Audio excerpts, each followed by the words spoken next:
আজকে আমার খুব পছন্দের একটা রেসিপি শেয়ার করব আর এটা হচ্ছে চিংড়ির বালাচাও। এই চিংড়ির বালাচাওটাও কিন্তু দোকান থেকে অনেক বেশি দামে কিনে খেতে হয়। আপনারা চাইলে কম খরচে ঘরেই খুব সহজেই এই বালাচাওটা তৈরি করে নিতে পারবেন। আর এই বালাচাওটা বাহিরে রেখে 2 সপ্তাহের মতো খাওয়া যাবে, আর নর্মাল ফ্রিজে রাখলে এটা প্রায় 1 মাসের মতন ভালো থাকবে। বালাচাও তৈরি করার জন্য আজকে আমি এখানে চিংড়ি মাছের শুটকি নিয়েছি। আপনারা চাইলে কিন্তু এখানে ছোট চিংড়িটাও ব্যবহার করতে পারেন। আমি এখন চিংড়ি শুটকিগুলোকে একটু পরিষ্কার করে নেব, কারণ শুটকির মধ্যে কিন্তু অনেক ধরনের ময়লা থাকে। এরপর আমি এগুলোকে একটু ঝেড়ে নিচ্ছি, এতে করে বাড়তি যে ময়লাটা রয়েছে সেটা চলে যাবে। শুটকিগুলোকে আমি এখন একটা বাটিতে নিয়ে নিচ্ছি, আর এখানে দিয়ে দিচ্ছি আমি গরম পানি দিয়ে আমি শুটকিগুলোকে ভালো করে ধুয়ে পরিষ্কার করে নেব।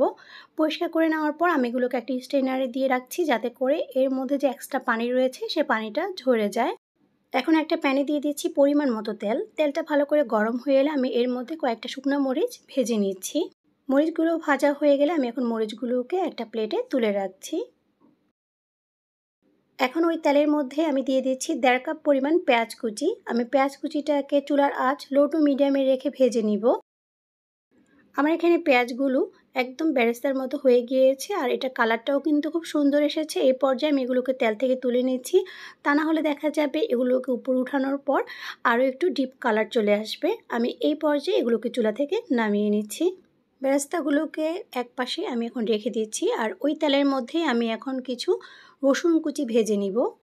আর রসুনটাকেও আমি সেমভাবে চুলার আঁচ লো টু মিডিয়ামে রেখে ভেজে নিব, যাতে করে এর মধ্যে একটা মুচমুচে ভাব চলে আসে। আমার এখানে রসুনটাও ভাজা হয়ে গিয়েছে, আমি এখন রসুনটাকেও একটা বাটিতে তুলে রেখে দিচ্ছি। আর ওই তেলের মধ্যে আমি এখন পানি ঝরিয়ে রাখা চিংড়ি মাছের শুটকিগুলোকে দিয়ে দিচ্ছি। আর চুলার আঁচটাকে কিন্তু কমিয়ে আমি এই চিংড়ি মাছগুলোকে ভেজে নিব। চিংড়ি মাছগুলোকে চুলার আঁচ কমিয়ে একটু সময় নিয়ে ভেজে নিতে হবে, তা না হলে দেখা যাবে চিংড়ি মাছগুলো মুচমুচে হবে না। বালাচাওয়ের বিশেষত্বই হচ্ছে কিন্তু সব কিছু একদম ক্রাঞ্চি থাকবে। আপনাকে তাই একটু সময় নিয়ে এই কাজটাকে করতে হবে। আমার এখানে চিংড়ি শুটকিগুলো উপরে ব্রাউন কালার চলে এসেছে আর একদম মুচমুচে হয়ে গিয়েছে। এই পর্যায়ে আমি এগুলোকে তেল থেকে তুলে একটা বাটিতে নিয়ে নিচ্ছি। এখন একটা প্যানের মধ্যে আমি দিয়ে দিচ্ছি স্বাদ মতো লবণ দেওয়ার পর আমি লবণটাকে একটু ভেজে নিব। লবণটা যখন ভাজা হয়ে যাবে সেই পর্যায়ে আমি এখানে দিয়ে দিচ্ছি স্বাদ মতো লাল মরিচের গুঁড়া, আর দিয়ে দিচ্ছি 1 টেবিল চামচ পরিমাণ তেল। আর তেলটা দিয়ে আমি এগুলোকে একটু মিশিয়ে নিব। সব কিছুকে একসাথে ভালো করে মিশিয়ে নেওয়ার পর আমি এই পর্যায়ে চুলাটাকে বন্ধ করে দিচ্ছি, আর এখানে দিয়ে দিচ্ছি ভেজে রাখা শুটকিগুলো।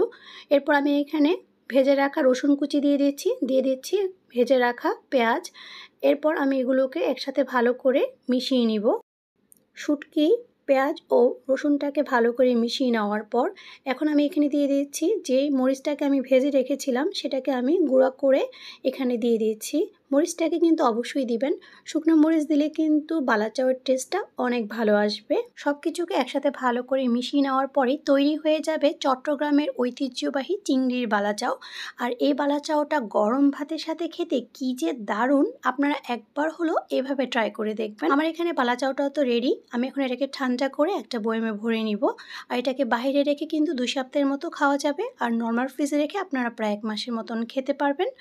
এখন আমি আপনাদের সাথে শেয়ার করছি আমি কিভাবে এই চিংড়ির বালাচাওয়ের ভর্তাটা তৈরি করে থাকি। আর এর জন্য আমি একটা বাটিতে পেঁয়াজ কুচি, ধনেপাতা কুচি ও কিছু শুকনো মরিচের ফাঁকি নিয়ে নিয়েছি, আর দিয়ে দিচ্ছি আমি এখানে স্বাদ মতো লবণ। এরপর আমি এগুলোকে একটু ভালো করে মিশিয়ে নিব। পেঁয়াজ মরিচটাকে ভালো করে মিশিয়ে নেওয়ার পর এখন আমি এখানে দিয়ে দিচ্ছি সরিষার তেল দিয়ে আমি আবারও সব কিছুকে ভালো করে মেখে নিয়ে এর মধ্যে দিয়ে দিচ্ছি লেবুর রসটা কিন্তু অবশ্যই দেওয়ার চেষ্টা করবেন, এতে করে বালাচাও ভর্তাটা কিন্তু খেতে অসাধারণ লাগবে। এরপর আমি এখানে চিংড়ি শুটকির বালাচাওটাকে দিয়ে সব কিছুকে একসাথে ভালো করে মেখে নিলেই তৈরি হয়ে যাবে মুখে স্বাদ লেগে থাকার মতো বালাচাও ভর্তা। একবার হলে এভাবে ট্রাই করে দেখবেন।